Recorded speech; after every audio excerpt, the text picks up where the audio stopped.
Norman. The Radio Wammo Breakfast. Talking politics with Russell Norman. Yes, co-leader of the Greens. G'day there, Russell. Morning, Wammo. Good morning. Now, first up, because we've got a bunch of stuff to get through, we're off to Cancun, where the Trade Negotiations Minister and Climate Change Minister, Tim Grosser, is hanging out in the thick of it in the negotiations, but he's copping a bit of flack from Labour and, of course, you guys as well. Now, why are you unhappy with what Tim Grosser's up to? Well, basically because, he's lining us up to get rid of the Kyoto Protocol, effectively. There's this binding international agreement called Kyoto, one of the ways we can reduce emissions is to have Kyoto Part 2, and there's a number of countries that are opposed to that, and New Zealand is now lining itself up with them. But of course, they're looking to move on to another kind of agreement, though. That isn't the Kyoto agreement, though, aren't they? They're looking to move to an agreement which is non-binding and purely voluntary. That's the problem. So the beauty and the advantage of a Kyoto-type agreement is that there's binding commitments made by countries. And if you don't have binding commitments, then the chances are, given that it's not always easy to reduce emissions, that people won't do it. So the issue really here, though, is that New Zealand is no longer a leader. I guess we were never really a leader in this field. We're not even a fast follower. We're trading along behind the pack. Is that what you're saying? Yeah, I mean, under the last government, New Zealand's emissions increased dramatically, and under this government, they've reduced some of the measures to actually cut emissions. They've taken them away or weakened them. So that New Zealand's obviously a major problem. We've got very high greenhouse emissions per capita. So the thing is, though, that no one at these negotiations really wants to put their neck out, do they? They don't really want to stand up above the pack. Apart from Brazil, looks like they're quite innovative in this area, but no one really wants to be seen to be leading or making the first step in actually cutting emissions to sort out the climate change problem. Yeah, I mean, it's certainly true. We've got a problem that, governments the world over are controlled by, for want of a better word, the establishment, who have created this problem and who have a vested interest in keeping it as a problem. Until we're able to get more green influence on governments, then governments will continue to resist. Do you think this is puzzling, though, from New Zealand's point of view? Because you can see why some countries, like the States, are reneging on some of what they've said in the past, but particularly because of their political situation back at home, with the Republicans having a little bit more influence there, and Obama really with his hands tied in some respects. But things are very stable here in New Zealand politically. There isn't that major risk that there'll be a backlash against the government if they were to lead in this area. So is that quite puzzling, do you think? Well, I mean, National have been dragged along on this particular business, kicking and screaming. It wasn't very long ago that they were saying that human-induced climate change wasn't real. Now they've moved since then, but they're still resistant to making change on this. I mean, Labor wasn't much better. I mean, the problem was under Labor they talked a lot about green stuff, but greenhouse emissions actually went through the roof under Labor. So, neither of them have got a particularly beautiful track record on this.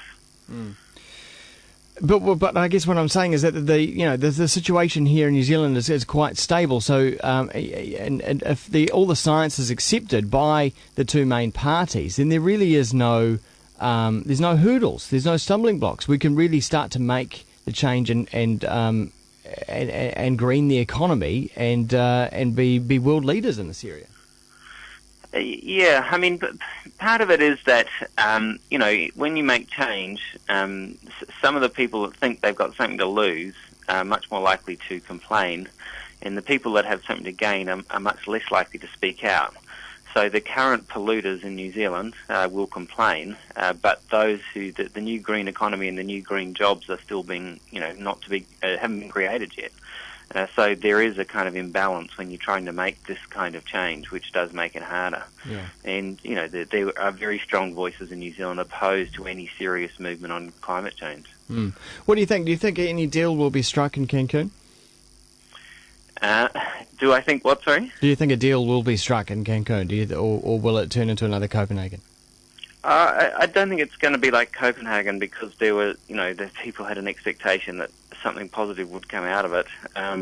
Whereas in Cancun, there's much lower expectations. There'll be some agreements reached. There already have been on some technical issues, but I don't think there's going to be any overarching replacement for Kyoto that appears. Okay, off to now the trade negotiations that are going on at the moment. The New Zealand position on TPP. You were questioning the Prime Minister yesterday on this one. What did you ask him? You asked, hang on, here we go. Does he still consider that the United States will benefit from being part of the Trans-Pacific Partnership? If so, how? And what did he come up with? Well, we put the question to the Prime Minister, but the Prime Minister doesn't like answering questions on the TPP, so he always transfers it to someone else. And this occasion ended up going to Murray McCully, who's the Minister of Foreign Affairs. But basically what the government's saying is that everyone will benefit and everyone should be happy. But when we asked them specifically whether they were going to trade away certain New Zealand laws that the Americans want to abolish, he wouldn't give any commitment that they would not trade it away. So for example, the Americans want to get rid of our overseas investment screening regime. Incoming investment gets screened and has to meet certain criteria. The Americans are trying to get us to get rid of that. They managed to get the Australians to get rid of it when they did the Australia-United States trade agreement. The Australians now can't vet any incoming US investment if it's anything less than 800 million Australian dollars. Which is a very large incoming investment. So, also food labelling laws. The Americans are very keen that we get rid of those in the negotiations. The government won't say whether it will or it won't agree to get rid of those. Farm Act's another one. So we kind of tried to pin them down, but of course they won't. I mean, it's interesting that they're so willing to make so many concessions for the Trans-Pacific Partnership, but they're so reluctant to make any concessions to save the climate. Well, that's true. And what do we get in return for all these concessions? This thing called free trade. I mean, what the heck is that, really? And who? I mean, do we really benefit at the end of the day with all these concessions that we give out? Well, what they're aiming for is to reduce the barriers of entry into the American market for dairy. That's really, that's what it's all about. I mean, our trade policy is dictated by Fonterra, and the thing is that we've increased the dairy herd in the last year, I think, by 3.5%, and we've been increasing it year on year on year. Cows have just surpassed humans in New Zealand, haven't they? Yeah. That's right. And when you think that each cow has the environmental impact of 14 people sitting out in the field doing their business, it is a massive environmental impact. Wow. And so the idea that we can keep growing, just producing milk powder and get more into now the American market, I just think is a daft economic strategy, that we just want to be cheap commodity producers and ruin the entire country by covering it in cows. Is just a ridiculous strategy. But anyway, that's the strategy. And Labor and National are united in this particular strategy.